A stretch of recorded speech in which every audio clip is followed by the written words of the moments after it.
फिल्मी गुरु प्रस्तुत करता है द पाइपर। कहानी की शुरुआत में हम कैथरीन नाम की एक औरत को देखते हैं जो पागलों की तरह फोन पर किसी को यह समझाने की कोशिश कर रही थी कि मैं तुम्हें वो म्यूजिक नोट्स नहीं दे सकती। तुम समझ नहीं रहे, जो म्यूजिक नोट्स तुम मांग रहे हो वो श्रापित हैं। यानी अगर कोई इस म्यूजिक को सुनेगा तो वह किसी शैतानी शक्ति या किसी दानवीय प्राणी के कब्जे में आ जाएगा। फोन के दूसरी तरफ जो भी था वह इसी बात पर अड़ा हुआ था कि मुझे वही म्यूजिक नोट्स चाहिए और मैं उन्हें रेडियो पर टेलीकास्ट करना चाहता हूँ। इस वजह से कैथरीन तंग आकर उन म्यूजिक नोट्स को जलाने का फैसला करती है। जिस बॉक्स में वे म्यूजिक नोट्स थे, कैथरीन ने पूरा का पूरा बॉक्स ही जला दिया। जैसे ही उसने ऐसा किया, वहाँ घना अंधेरा छा गया और इसी अंधेरे में कैथरीन को दो चमकती हुई आंखें दिखाई देती हैं। ये शायद उसी दानवीय शक्ति की आंखें थीं जो इस म्यूजिक को सुनने वाले लोगों को अपने वश में कर लेती थी। कैथरीन उन आंखों को गौर से देखने की कोशिश करती है, लेकिन तभी उसे अपने करीब किसी की आवाज सुनाई देती है। वही रहस्यमयी शक्ति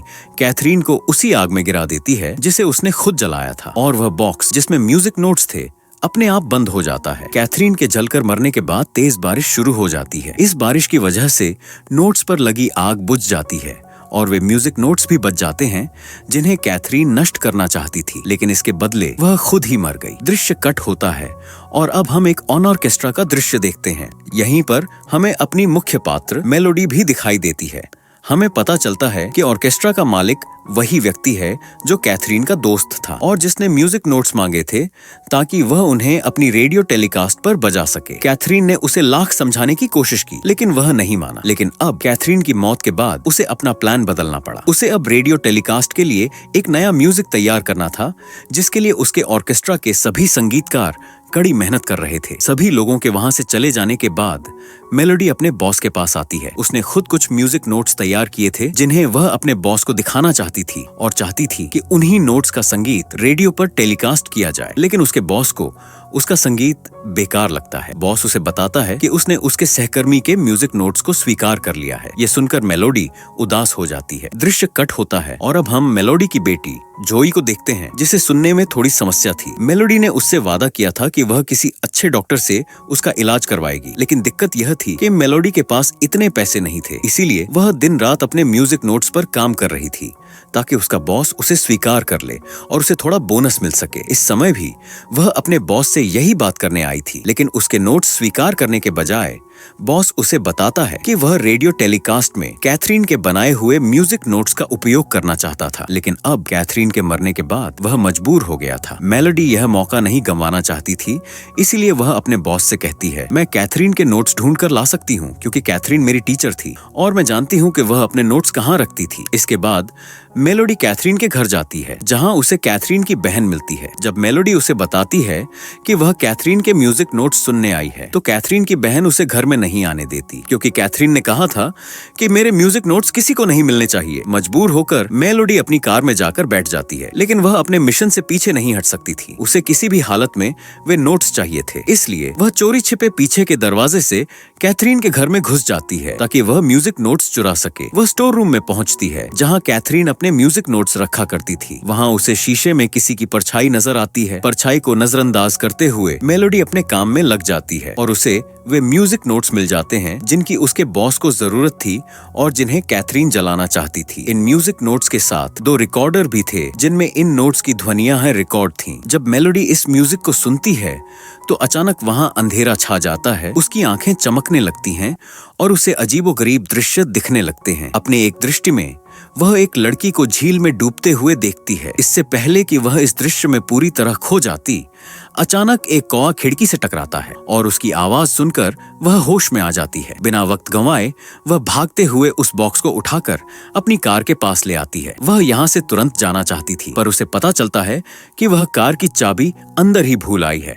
मेलोडी जब चाबी लेने अंदर गई तो उसे वहां काले कपड़ों में कोई रहस्यमय इकाई, कोई प्राणी खड़ा नजर आया। इसे देखकर वह बुरी तरह डर चुकी थी। इससे पहले कि वह प्राणी उससे कुछ कह पाता, वह दौड़कर अपनी कार में बैठ जाती है और वहां से बहुत दूर निकल जाती है। वह इन सारे म्यूजिक नोट्स को लेकर अब अपने बॉस के पास आ चुकी थी। वह अपने बॉस को ये म्यूजिक नोट्स दिखाकर कहती है कि ये नोट्स अधूरे हैं, लेकिन मैं इन्हें पूरा कर सकती हूँ क्योंकि मैं जानती हूँ कि कैथरीन कैसे अपना संगीत बनाया करती थी। उसका बॉस उसके काम से बहुत खुश था और उसे ये म्यूजिक नोट्स पूरा करने का समय भी दे देता है। मेलोडी अब उन म्यूजिक नोट्स पर काम करना शुरू कर देती है और इन्हें पूरा करने के लिए वह साथ साथ कैथरीन का रिकॉर्ड हुआ संगीत भी सुन रही थी। इस संगीत को सुनते हुए मेलोडी को दोबारा से भयानक दृश्य दिखने लगते हैं। इस बार उसे अपना ही प्रतिबिंब दिखाई देता है जो एक पहाड़ की चोटी पर खड़ी बांसुरी बजा रही थी। जैसे ही उसका दृश्य समाप्त होता है, वह देखती है कि उसके नोट्स पूरे हो चुके थे जो उसने लिखे ही नहीं थे। अब संगीत जिसे वह सुन रही थी,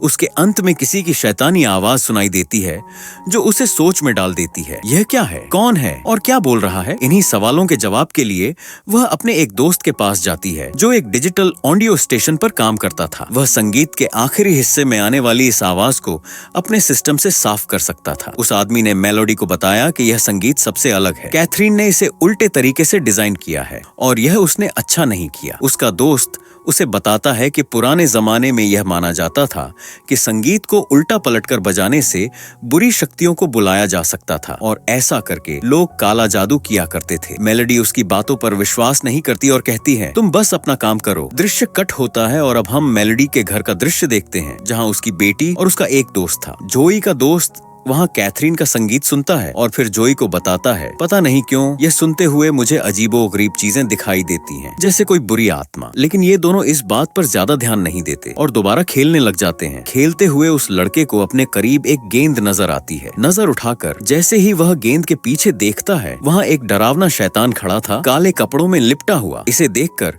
वह बच्चा न सिर्फ डर चुका था बल्कि पूरी तरह बदल गया था, जैसे उस शैतान ने उसे अपने काबू में कर लिया हो। अब वह बच्चा पूरा दिन अपनी सीटी से वही संगीत बजाता था जो कैथरीन ने बनाया था। रात को उसी बच्चे को अपने बिस्तर के नीचे एक चूहा नजर आता है। उस चूहे के पीछे वह ठीक उसी तरह खड़ा होता है जैसे पहले गेंद के पीछे खड़ा था। वह शैतान उसे पूरी तरह काबू में करके अपने साथ कहीं ले जाता है। उसकी माँ जब उसे देखने के लिए उसके कमरे में आती है तो वह वहां नहीं होता। घबराकर वह इस बात की खबर जाकर मेलोडी को देती है क्योंकि वह उसकी दोस्त थी। मेलोडी भी उस बच्चे के गायब होने से परेशान हो जाती है। इस परेशानी में वे लोग पुलिस को रिपोर्ट कर देते हैं। पुलिस उस बच्चे को ढूंढने में लगी थी, लेकिन काफी समय तक उस बच्चे का कोई सुराग नहीं मिलता। अब तो मेलोडी को भी यह लगने लगा था कि जरूर इसके पीछे उस संगीत का कोई रहस्य है। इसलिए वह ऑर्केस्ट्रा जाकर अपने बॉस को यह सच्चाई बता देती है और कहती है कि कैथरीन ने यह संगीत बच्चों के लिए बनाया था, लेकिन बच्चों के हिसाब से यह संगीत बहुत डरावना है, हमें इसे प्रसारित नहीं करना चाहिए। लेकिन उसका बॉस उसकी बात सुनने वाला नहीं था। अब वो अपने बॉस से ही इस म्यूजिक को कंप्लीट करने के लिए एक दिन का वक्त और मांग लेती है, क्योंकि उसे भी पता था कि अगर उसने ये काम कंप्लीट न किया तो ये काम किसी दूसरे को मिल जाएगा और उसे पैसे भी नहीं मिलेंगे। मेलोडी का एक प्रतियोगी जिसका म्यूजिक पहले सेलेक्ट हो चुका था, अब उसका म्यूजिक रिजेक्ट होते देख मेलोडी से जलन महसूस कर रहा था। ऑन ऑर्केस्ट्रा में सभी लोग इस म्यूजिक को बजाना शुरू कर देते हैं। जब मेलोडी का कंपोज किया हुआ म्यूजिक बज रहा होता है, तब हम देखते हैं कि उसकी नाक से खून निकलने लगता है। इस म्यूजिक को सुनते हुए मेलोडी को एक और विजन आना शुरू हो जाता है। इस बार उसे सफेद पहाड़ियां दिख रही होती हैं, जिन पहाड़ियों के दरमियान एक छोटा सा महल था। जब उसका विजन खत्म होता है और वो होश में आती है तो उसे पता चलता है कि उसकी नाक से खून बह रहा था। मेलोडी जब इस बात की रिसर्च करती है तो उसे पता चलता है कि जो जगह उसने विजन में देखी थी वो जर्मनी में है। ये बात उसे जोई की किताब से पता चली थी। जोई की किताब में एक पाइपर की कहानी लिखी थी। उस पाइपर को एक गांव के लोगों ने बुलाया था ताकि वो उनके गांव से चूहे भगा सके। इस काम के बदले गांव वाले उसे पैसे देने वाले थे। पाइपर ने अपनी बांसुरी बजाकर सारे चूहों को गांव से भगा दिया, लेकिन जब उसने अपना काम पूरा कर लिया तो गांव वालों ने उसे धोखा दे दिया और उसे कोई पैसा नहीं दिया। इससे गुस्से में आकर पाइपर ने फैसला किया कि वो गांव वालों को बर्बाद कर देगा और उनकी सबसे कीमती चीज चुरा लेगा। लेकिन गरीब गांव वालों के पास सबसे कीमती चीज क्या हो सकती थी उनके बच्चों के अलावा? पाइपर अब अपनी बांसुरी बजाकर उन बच्चों को अपने नियंत्रण में कर लेता है और एक झील के पास ले जाकर उन सभी बच्चों को मार डालता है। मेलोडी को इस कहानी पर बिल्कुल भी विश्वास नहीं होता। वो अब भी अपने म्यूजिक नोट्स कंप्लीट करने में लगी होती है, लेकिन काम करते करते उसकी आंख लग जाती है। जो कि मेलोडी की बेटी है, अब मेलोडी के घर लाए गए कैथरीन के म्यूजिक को सुनती है। ये सुनते समय उसके पीछे वही डेविल आ चुका होता है जो हम पहले भी कई बार देख चुके हैं इस कहानी में। इससे पहले कि डेविल जोई पर हमला कर दे, जोई को महसूस होता है कि कोई उसके पीछे है। जैसे ही वो पीछे मुड़कर देखती है, डेविल गायब हो जाता है। अगले दिन जब जोई स्कूल में होती है तो एक वीरान जगह पर उसे अपनी बॉल नजर आती है। ये वही बॉल थी जो उसके दोस्त को गायब होने से पहले दिखी थी। इस बॉल को लेने के लिए जब वो उसके पीछे जाती है तो बॉल घूमती हुई एक बस के पास चली जाती है। बॉल को उठाने के लिए जोई बस के अंदर चढ़ जाती है। बस के अंदर जाकर वो देखती है कि बाहर एक आदमी खड़ा है, पाइपर अब जोई को नियंत्रण में लेने के लिए अपनी बांसुरी बजाना शुरू कर देता है। बांसुरी के म्यूजिक में इतनी ताकत थी कि बस के सारे शीशे टूट चुके थे। जोई, जिसे कुछ सुनाई नहीं देता था, वो भी इस म्यूजिक को सुन पा रही थी। वो सारी बात जाकर अपने घर में अपनी माँ को बताती है और कहती है, क्योंकि मैं वो म्यूजिक ठीक से सुन नहीं पाई, इसीलिए शायद मैं पजेस होने से बच गई। लेकिन मेरे दोस्त ने भी गायब होने से पहले यही म्यूजिक सुना था। जोई की बातें सुनकर मेलोडी परेशान हो जाती है। जब मेलोडी घर के काम कर रही होती है तभी उसे अपने कपबोर्ड के पास किसी की आहट महसूस होती है। जैसे ही वो कपबोर्ड के पास जाती है, एक अजीब एंटिटी मेलोडी पर हमला कर देती है। शोर सुनकर जोई बाहर आती है और देखती है कि उसकी माँ अजीब तरीके से बैठी हुई म्यूजिक बजा रही है। कैमरा अब मेलोडी के चेहरे पर फोकस करता है और हम देखते हैं कि उसका चेहरा लाल पड़ चुका है। उसकी आंखें आग की तरह जल रही होती हैं, जो साफ इस बात का इशारा करती हैं कि एक ईविल स्पिरिट ने उसे पूरी तरह पजस कर लिया है। ये भी हो सकता था कि वह ईविल स्पिरिट जो पाइपर है इस वक्त मेलोडी के शरीर में हो। इस हालत में मेलोडी पागलपन की तरह अपने म्यूजिक नोट्स कंप्लीट करने में लगी होती है। जब उसे रोकने के लिए जोई उसके पास आती है तो मेलोडी उसे धक्का देकर दूर फेंक देती है।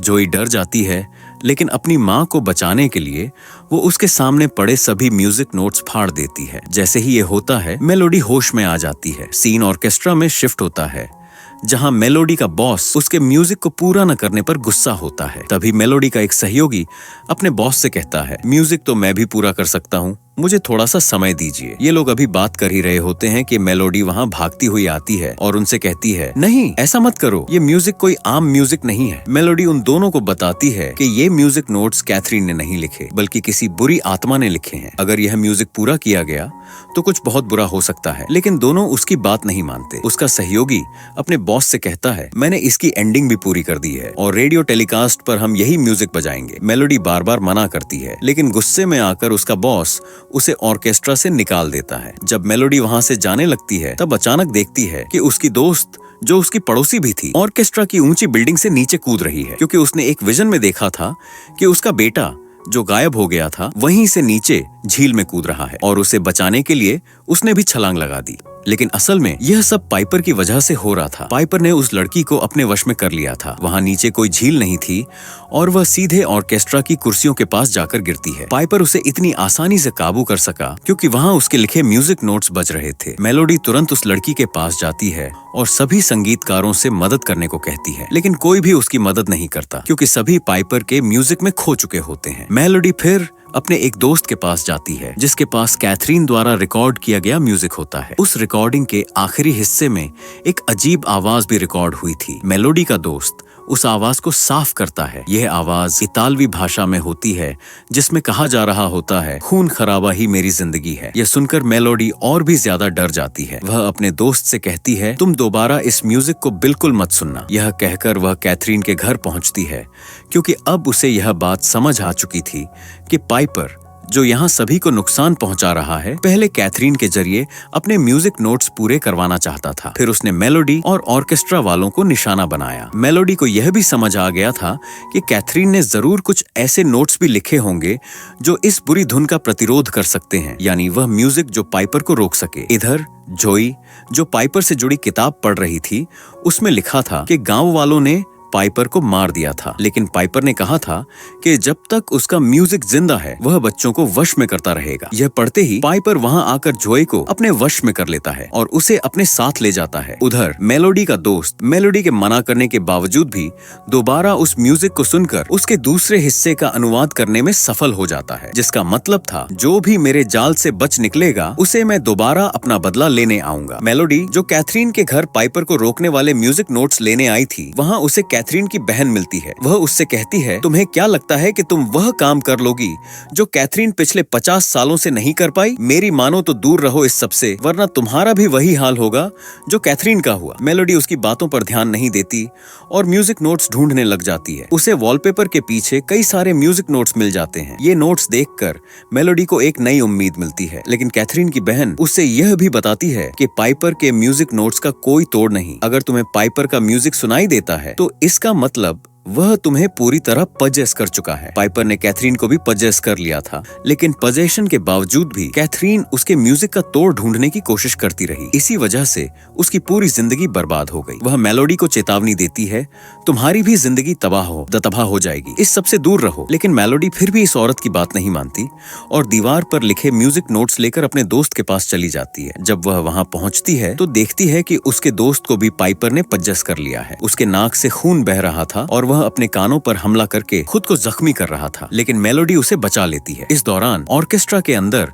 मेलोडी का बॉस अपनी पूरी टीम के साथ वही म्यूजिक नोट्स बजाने लगता है जो पाइपर के थे। जैसे ही वह म्यूजिक बजता है, एक म्यूजिशियन के अंदर पाइपर आ जाता है। उसकी आंखें जलने लगती हैं और वह देखते ही देखते सभी लोगों को पजेस करने लगता है। मेलोडी यह सब देखकर तुरंत बैकस्टेज जाती है और बिजली बंद कर देती है ताकि लोग पजेस होने से बच सकें। लेकिन अब बहुत देर हो चुकी थी। पाइपर जिस शरीर में आया था उसका शरीर चीर कर बाहर निकल आता है और एक एक करके सबको मारने लगता है। फिर वह फ्लूट उठाकर वही म्यूजिक बजाता है जो उसे बच्चों को कंट्रोल करने के लिए चाहिए था। म्यूजिक बजते ही एक जादुई दरवाजा खुलता है और सभी बच्चे इसके अंदर जाने लगते हैं। यह पाइपर की दुनिया थी जहां वह बच्चों को अपना गुलाम बनाकर रखता था। मेलोडी भी मौका मिलते ही उसी दुनिया में चली जाती है और देखती है कि उसकी बेटी और उसका दोस्त भी वहां है। उसकी बेटी पाइपर के इशारों पर चल रही थी। ये देखकर मेलोडी बहुत दुखी होती है। वह तुरंत अपनी बेटी को गले लगा लेती है और उसके कान से हियरिंग डिवाइस निकाल देती है ताकि अब वह पाइपर का म्यूजिक न सुन सके और उसके कंट्रोल से बाहर आ सके। इसके बाद मेलोडी अपनी बेटी को लेकर जल्दी से उसी दरवाजे से बाहर आ जाती है। पाइपर भी जोई को भागते हुए देख लेता है और उसे पकड़ने के लिए बाहर आता है, लेकिन जोई कहीं छुप जाती है। जैसे ही पाइपर उसे पकड़ने लगता है, मेलोडी तुरंत एक फ्लूट उठाकर एक नया म्यूजिक बजाना शुरू कर देती है। मेलोडी पाइपर के ही म्यूजिक नोट्स को उल्टी तरह बजाती है। ये सुनते ही पाइपर तड़पने लगता है। उसके मुंह से बहुत सारे चूहे निकलने लगते हैं जो उसे खाने लगते हैं। धीरे धीरे चूहे उसे खाकर मार देते हैं। पाइपर के मरते ही सभी बच्चे आजाद हो जाते हैं और जादुई दरवाजा हमेशा के लिए बंद हो जाता है। लेकिन कहानी यहीं खत्म नहीं होती। कहानी के आखिरी सीन में हमें जोई दिखाई जाती है जो एक पुराना म्यूजिक बजा रही होती है। उसकी टीचर उसके म्यूजिक से काफी इम्प्रेस होती है, लेकिन बजाते बजाते जोई की आंखें भी बिल्कुल पाइपर की तरह चमकने लगती हैं। यह देखकर एक बात तो पक्की थी, पाइपर अभी भी जिंदा था या फिर उसने जोई को पजेस कर लिया था। इसी मिस्ट्री के साथ ये कहानी यहाँ खत्म हो जाती है।